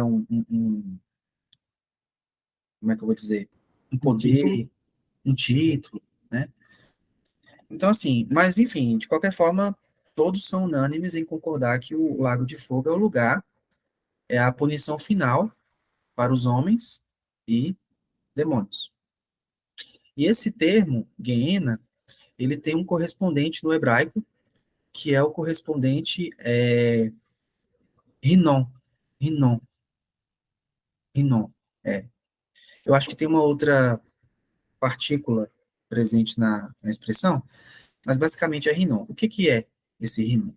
No Antigo Testamento falava-se sobre o Vale de Rinom, que ficava ali nas proximidades de Jerusalém, quando o povo de Israel se corrompeu e passou a adorar outros deuses, era comum os israelitas, junto aos pagãos, sacrificarem seus filhos ao deus Moloque nesse vale de Hinom. Né? Para quem não sabe, Moloque ele era a divindade dos amonitas. É porque eu sempre confundo Moloque com Quemos. Quemos acho que é dos moabitas e Moloque dos amonitas. E os rituais de adoração dos dois são semelhantes. E Moloque, ele tinha a estátua, né, uma estátua de bronze oca, cujos braços ficavam estendidos, e aí os pais, as pessoas iam com os filhos, colocavam os filhos nos braços de Moloque, e na base da estátua ficava uma espécie de fogueira aquecendo a, a, a estátua, de modo que ela ficava fervendo. Então as crianças, os bebês morriam queimados. E nos tempos de Jesus, o Vale de Rinom virou uma espécie de lixão, onde se jogava tudo que era tipo de porcaria, inclusive coisas orgânicas, né, cadáveres, e colocavam fogo, e eles sempre colocavam lixo, de modo que, como sempre era colocado lixo, fogo nunca se apagava. E eles ainda acrescentavam um pouco de enxofre para o fogo ficar ardendo sempre. E aí, Jesus faz esse link. O lago de fogo é onde o fogo não dorme, como é que é? O fogo não se apaga, o bicho não. Ah, meu Deus, qual que é a expressão? Ah, Fogo nunca dorme. se refere a bichos que ficam, acho, É, comendo também, isso, alguma coisa assim. justamente. É por aí. Acho É, que deu para deu para nessa captar. linha. Exatamente, porque o fogo do lixão de Hinom, ele não se apagava. Então, o fogo do lago de fogo e enxofre também não vai se apagar. Agora, é um fogo literal? É um fogo que remete a uma outra coisa que a Bíblia não revelou? Não sei. Não sei. Ah, tem um livro aqui, eu achei bem interessante a abordagem que ele faz do inferno. Porém, eu achei a passagem um pouco complicada. É o filósofo J.P. Moreland. Eu vou procurando aqui, depois eu leio o texto. Ok. Mas uma outra pergunta, vamos partir um pouco, sair um pouco da Bíblia e falar um pouco assim da tradição protestante. Nos filmes que a gente vê de exorcismo, de padres católicos, sempre tem uma certa liturgia, uma certa prática, um certo rito que é feito. Pega uma cruz, um terço, água benta, lê uma Uhum. série de orações em latim.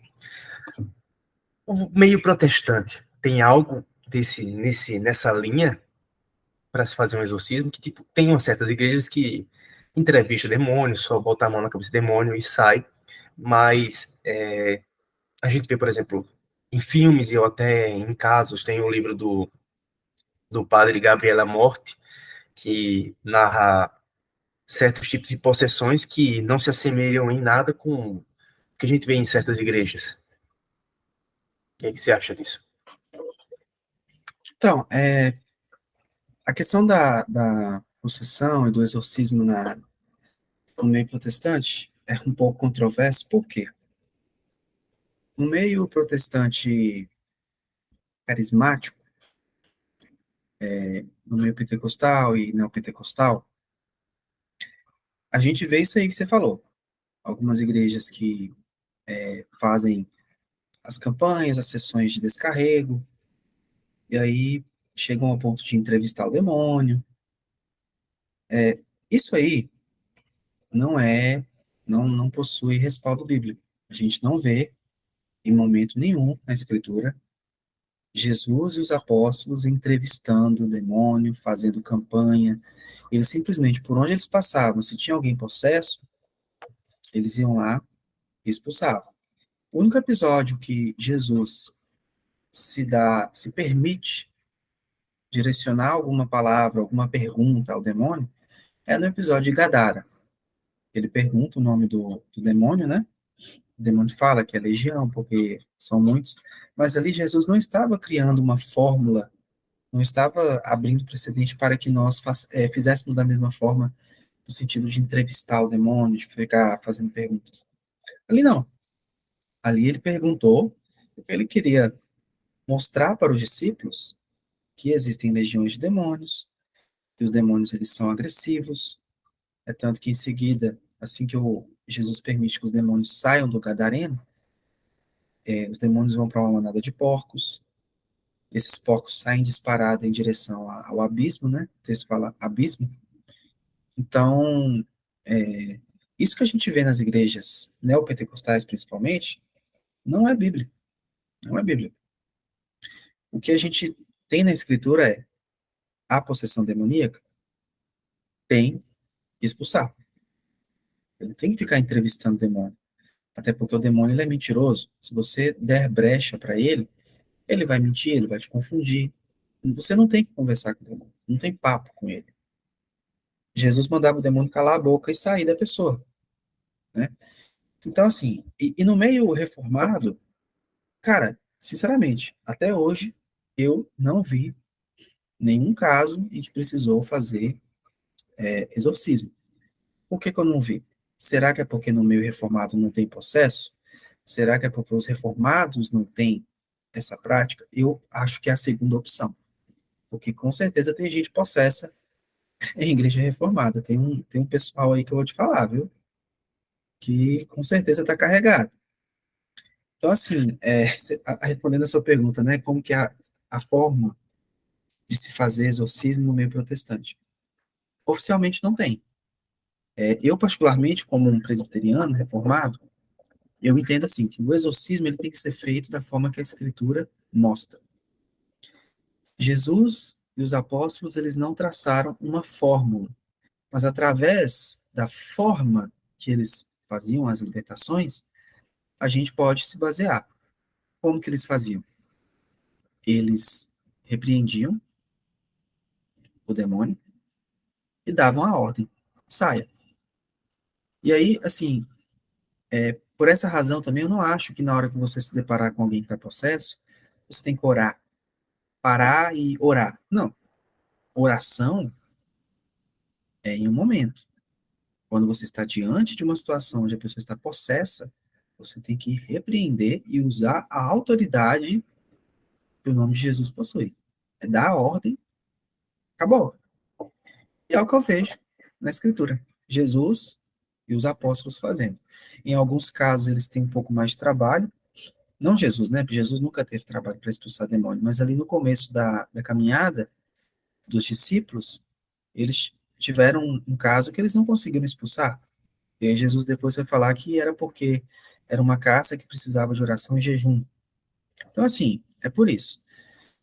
É por essa razão também que eu acho que o método usado pela Igreja Católica é um método, eu não vou dizer que ele é nulo, não vou dizer que ele é inútil, tá? Eu acredito que possa ter gerado resultados genuínos, mas eu acho que é um método controverso, porque eles se utilizam de algumas coisas que a gente não vê na Bíblia, a gente não vê os discípulos fazendo, a gente não vê Jesus fazendo.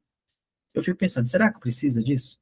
Será que, né, só a autoridade de Jesus não é o suficiente? Eu fico me perguntando, sabe?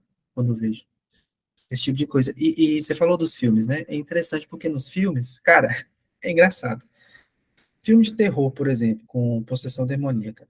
Tem padre. O padre sempre se lasca. Sempre se lasca. É incrível isso, bicho. É incrível. Aí entra a perspectiva maniqueísta, né?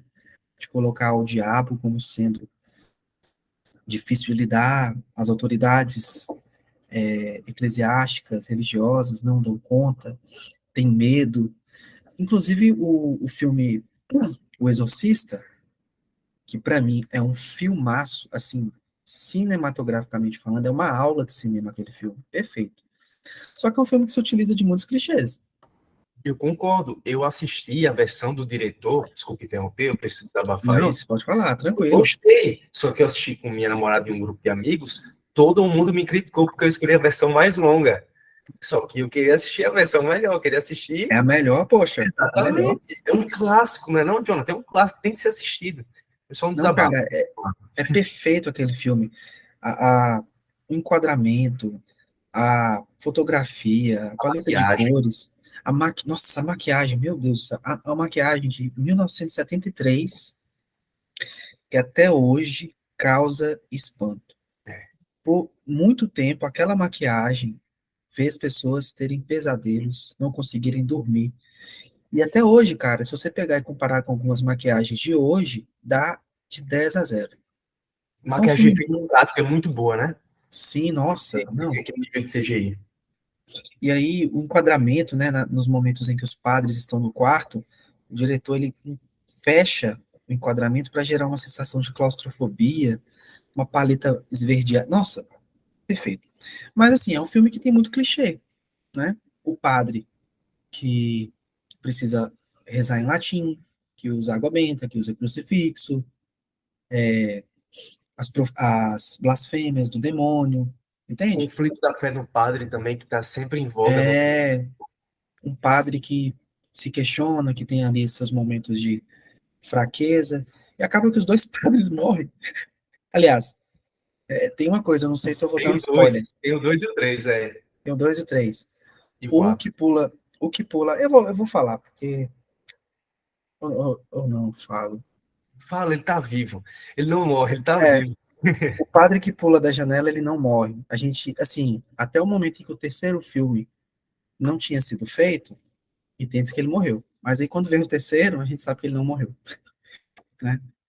São quatro Então, filmes, assim, né? São quatro filmes, os três esquecidos. Só o que é principal é o Exorcista o primeiro. Oh, acho que um bom tema de episódio, talvez mais à frente, seja a gente analisar filmes de terror da cultura pop. É um bom tema pra gente ah, começar por cara, aqui. não. Eu não sou nem um pouco apaixonado por cinema, né? Nem um Oh, meu pouquinho. Deus. Não, eu sou metido a crítica, tem hora. É verdade, acontece também comigo. Depois eu tenho que continuar essa conversa no privado, que eu gosto muito desse assunto. Você concluiu? Concluir, no sentido de que a cultura pop, ela também coloca, né, a ideia do exorcismo de uma forma que não é bíblica. E aí, depois do Exorcista, todos os filmes que falaram de possessão demoníaca seguiram a mesma fórmula, só que assim, falharam por quê? Qual que era a régua de comparação? O Exorcista, né? Inclusive esse que vai sair agora em outubro, cara, tô muito pé atrás, velho. Meu Deus. Enfim. Eu tive essa esperança com o Exorcista do Papa. Eu não fui assistir no cinema, mas assisti em casa. Parecia que eles estão querendo criar um multiverso da Marvel, só que cristão. Uhum, Isso é um assunto para o próximo vídeo. Jonathan, para finalizar a última pergunta, tem um tópico muito interessante no seu livro, que é falar também sobre as outras religiões e tal. E tem uma uhum, coisa da prática pentecostal e neopentecostal, e até algumas batistas que eu conheço, que é atrelar nomes de demônios a deuses da religião da religião afro, como Zé Pilintra, Pombagira, etc., Tranca-Rua. aham. O que é que você acha desse assunto? Você sabe alguma coisa desse tema? Eu estudei sobre isso, só que tem um detalhe. Esse assunto, porque assim, eu tenho que falar da composição do livro para explicar esse assunto. O livro, quando eu comecei a escrever, aliás, quando eu terminei, antes de passar pelo processo de diagramação, de formatação de texto, ele ficou com umas 300 e poucas páginas. Eu pensei, poxa, esse livro é o meu primeiro livro, é um assunto que não é tão assim popular, não é interessante eu publicar dessa forma, né? O público já tem uma certa dificuldade. Eu vou dividir esse livro em dois volumes. Aí, vou até pegar aqui, aproveitar o ensejo. Esse aqui é o primeiro volume. Primeiro A capa volume. é bonita. Eu gosto muito dessa Não, pintura. assim, quando eu lembrei dessa pintura, eu imediatamente mandei o capista, né, o Paulo César, inclusive mandar um abraço para ele. Não sei se ele verá isso aqui, mas enfim, toda vez que eu tenho oportunidade, eu agradeço, faço a referência, porque realmente é um profissional extremamente talentoso. E aí, esse aqui é o primeiro volume. O que aconteceu? No primeiro volume, depois que eu dividi o livro, aí eu fui publicar o primeiro volume, que é esse aqui que eu tenho em mãos, eu mandei para diagramação, para formatação, depois de ter revisado. Inclusive, quem fez a diagramação e a formatação foi o Paulo César também, né? Não sei se vai dar para ver, tá? Muito confortável de ler. Não, ficou uma maravilha. Aí, só para você ver a transição de capítulos, como que o rapaz é fera. Colocou uma marca d'água, Ficou muito bom.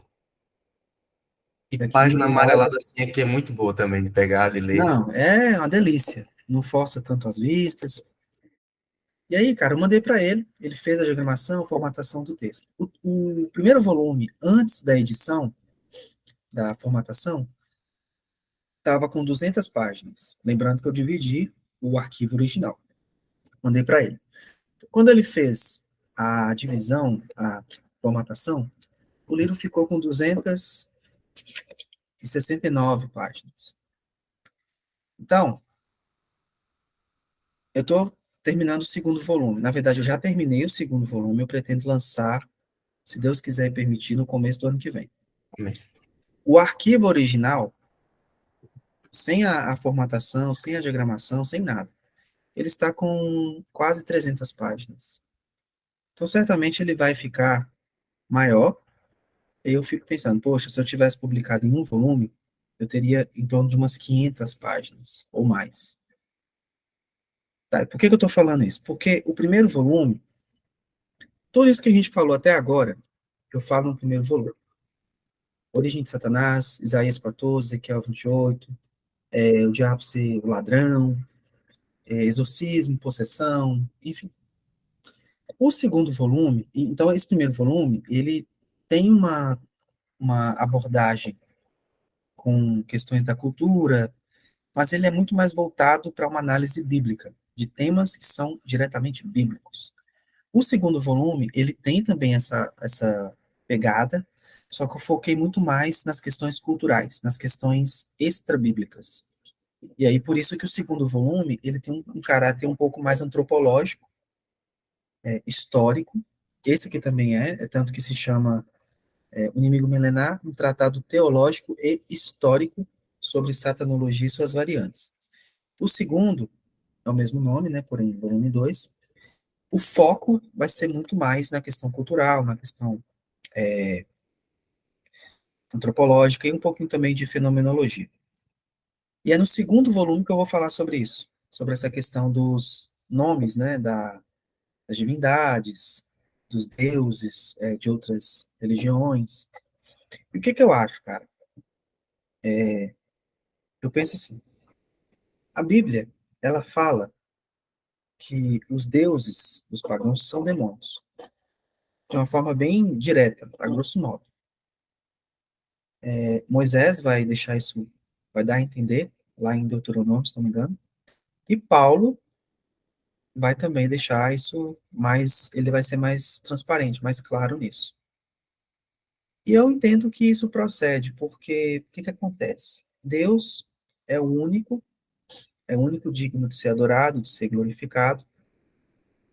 E quando uma pessoa direciona a adoração, o louvor, o culto a um outro ser que não Deus, o que que essa pessoa está fazendo?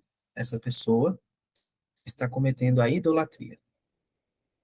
É que eu não vou entrar no mérito se os irmãos católicos ou de outras religiões, né? Porque eu falei dos católicos porque eles são os mais acusados disso. Não vou entrar nesse mérito, mas a discussão ela é válida. E então a idolatria é isso, é quando você dá atenção, quando você dá louvor, quando você confere significado a alguém ao invés de Deus. O significado que você deveria dar a Deus, você direciona a outro ser ou a outra coisa. Isso é idolatria. E a idolatria é uma das formas de desviar o homem de Deus. Então, se Satanás ele consegue incentivar, estimular as pessoas a cometerem idolatria, ele pode muito bem se passar por uma dessas divindades, porque além de ele conseguir fazer a pessoa desviar o culto a Deus, ele também vai ser adorado de forma indireta. E ele gosta disso. Ele tenta fazer Jesus adorado, inclusive. Ele tentou fazer isso, né? Então, de forma direta, eu vejo dessa forma. Porém, eu vejo dessa forma de que são demônios, né? Os deuses, as entidades, são enganos do demônio. O demônio, ele engana as pessoas por meio dessas representações. E isso que eu estou falando pode ser um pouco polêmico, pode não? É, né? De fato. Porque dá a entender que que eu compartilho um pensamento intolerante, que eu não tenho apreço por ninguém. E, rapaz, eu sou um cara extremamente, assim, tranquilo, respeitoso, mesmo eu tendo uma opinião contundente como essa, eu entendo que às vezes a pessoa está num segmento e por mais que ela esteja errada, por mais que ela esteja seguindo por um caminho perigoso, eu entendo que ela pode estar por ignorância, pode estar porque em determinado momento encontrou alento, enfim. E nem por isso eu vou sair apedrejando, condenando. E do ponto de vista teológico, eu vejo dessa forma. Agora, quando eu vou tratar, por exemplo, do ponto de vista histórico, que é a minha área de atuação, não sei se você sabe, eu sou acadêmico de história, né? Inclusive, Legal. concluindo o curso. E eu vou focar também na parte da história, pretendo escrever livros, fazer pesquisas, artigos, enfim. Se Deus quiser, eu vou conseguir fazer isso. Do ponto de vista histórico, eu entendo essas questões de uma forma muito mais simplista. Eu vejo como expressões culturais, como eu particularmente eu sou apaixonado por mitologia, apaixonado, eu consigo extrair lições maravilhosas da mitologia. Mas veja, Thor, Odin, Loki, Baldur, Freya, são deuses da mitologia nórdica. Se o Deus do cristianismo é o único Deus verdadeiro, esses deuses são falsos. Se esses deuses são falsos, logo eles são demônios. Está conseguindo pegar o raciocínio? Então, Sim, assim, sim, você é ótimo. mesmo tendo essa opinião contundente, eu consigo lidar de forma positiva para com isso. E o que eu vejo é que as religiões de matriz africana, né, como você mencionou, passam por esse mesmo processo. As, os segmentos cristãos, principalmente, entendem que os orixás são demônios porque se tratam de entidades que não são, primeiro, que não são entidades bíblicas, no caso, os nomes, as determinações, elas não são prescritas na escritura, e aí, e ainda tem aquela ideia, né, de que as religiões de matriz africana são religiões que produzem um mal para as pessoas.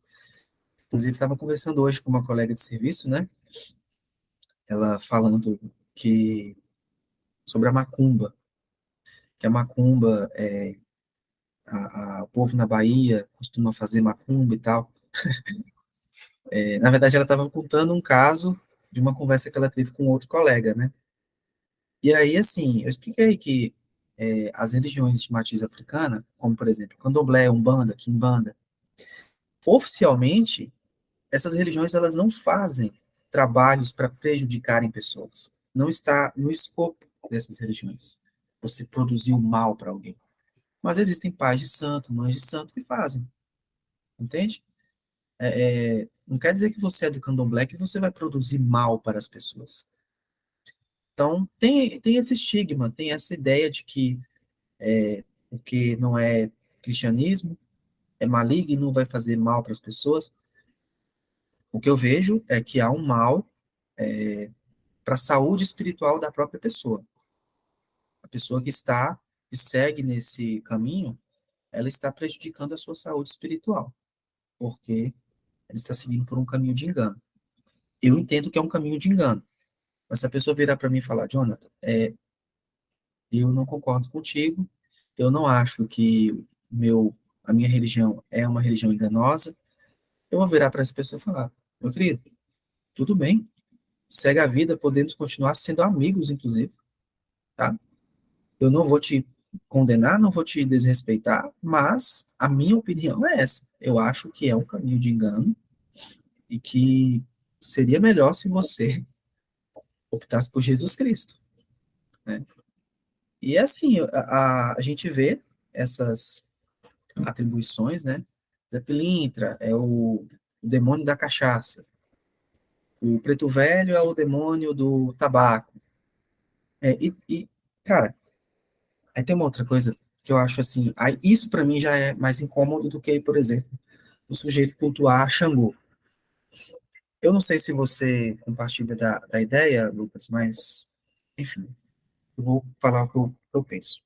Igual, por exemplo, no meio pentecostal, carismático, é muito comum condenar a ideia de beber, de fumar, né? De ingerir bebida alcoólica, de fumar.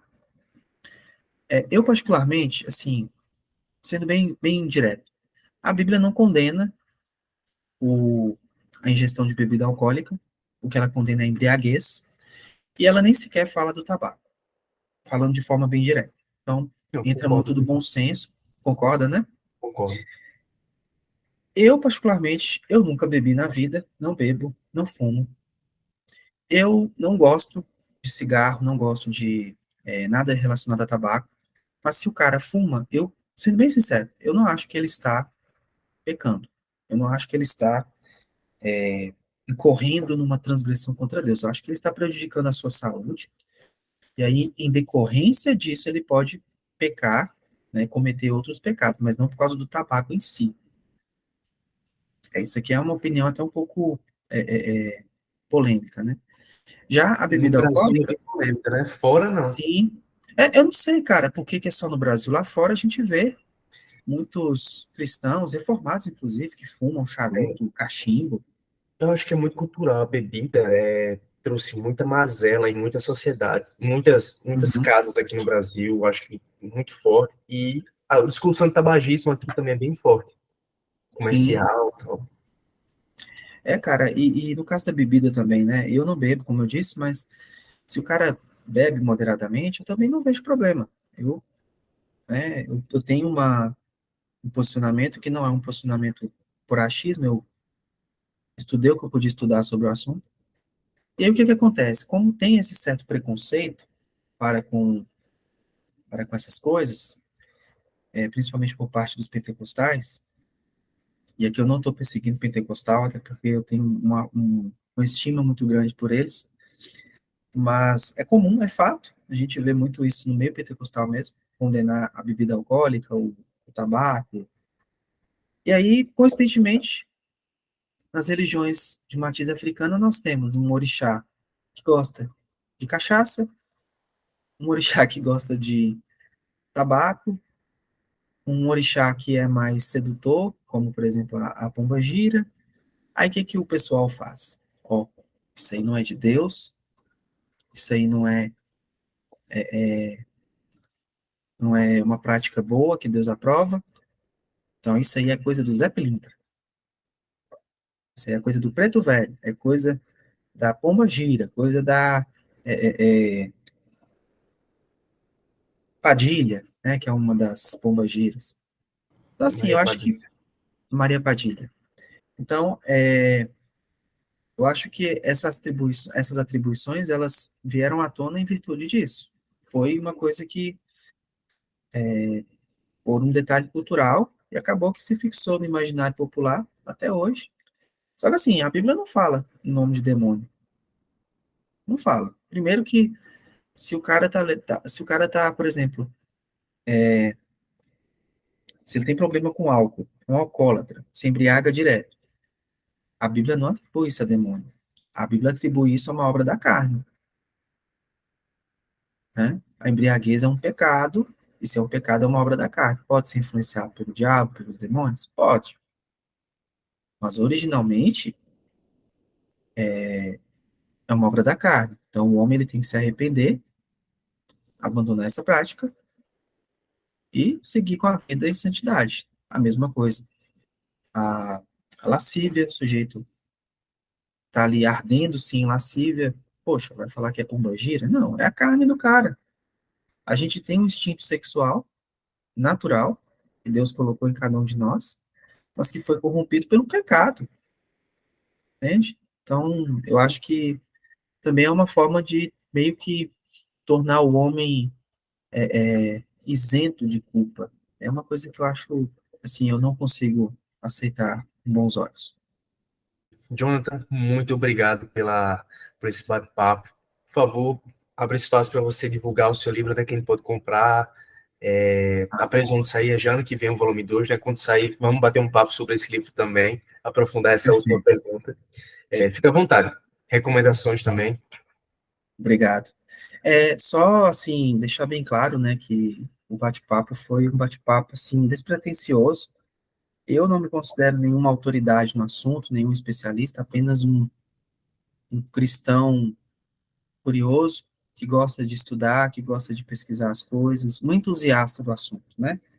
E o conhecimento que eu adquiri, eu vim aqui compartilhar, acredito que eu consegui transmitir o cerne da ideia, mas quem quiser se aprofundar mais nos temas que a gente discorreu aqui, pode adquirir o livro.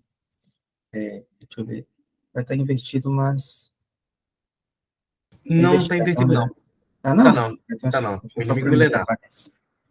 O Inimigo Milenar, um tratado teológico e histórico sobre satanologia e suas variantes. É um título um pouco extenso, mas foi necessário.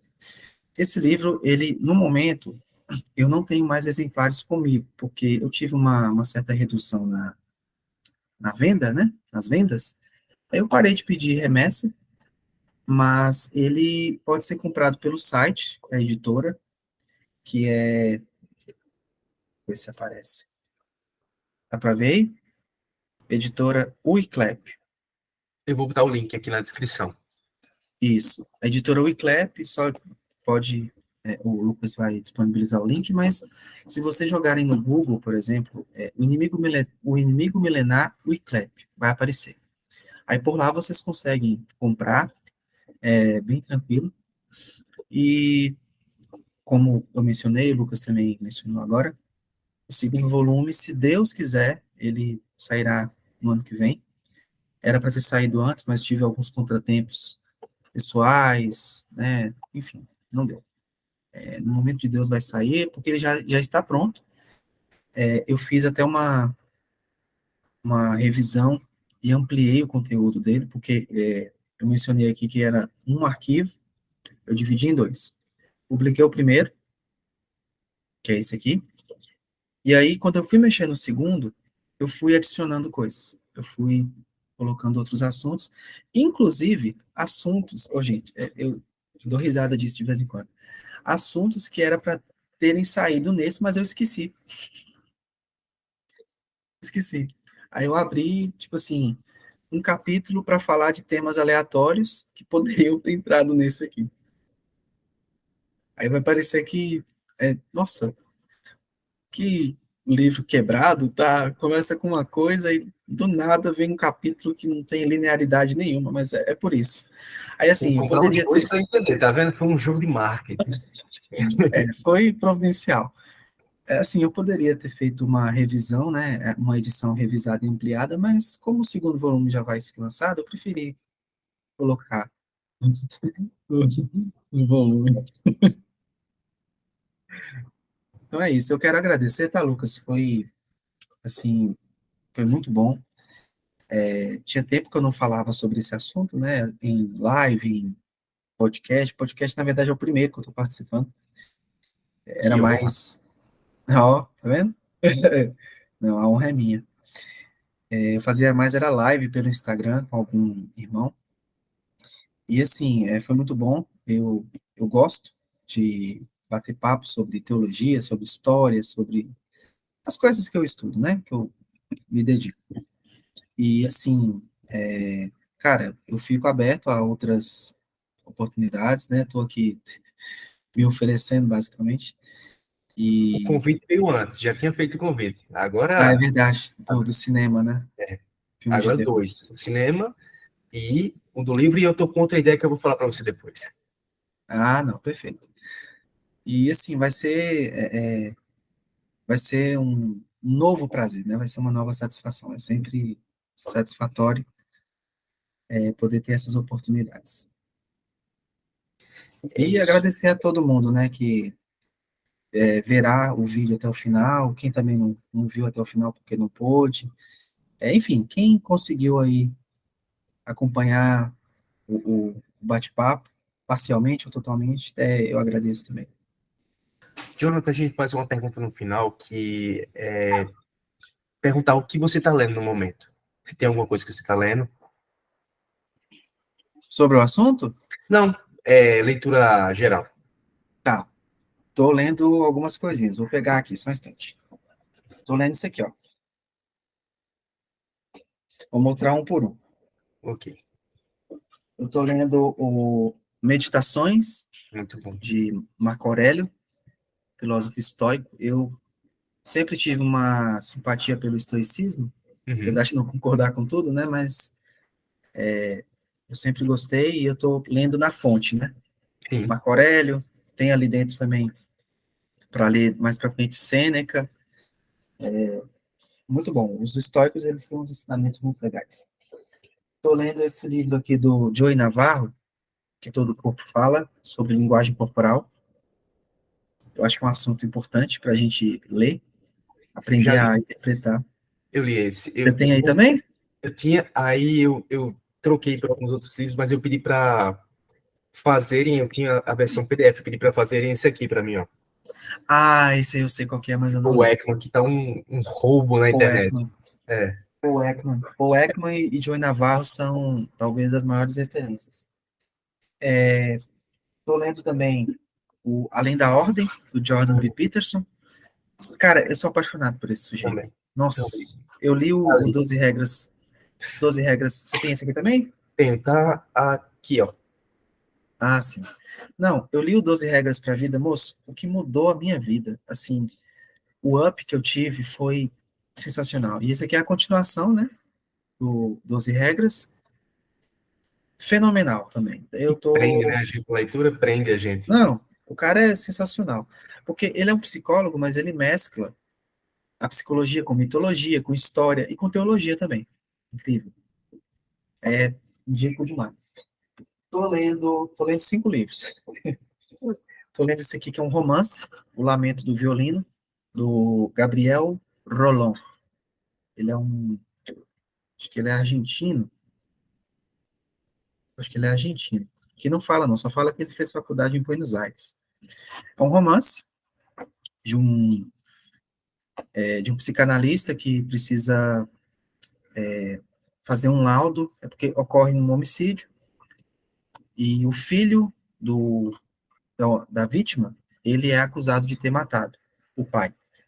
E esse filho, ele tem problemas mentais, e a irmã desse rapaz procura o psicanalista para pedir para ele fazer um laudo para que o irmão não vá para a cadeia, mas para um hospital psiquiátrico. E aí o livro vai tendo desdobramentos e plot twists. É interessante.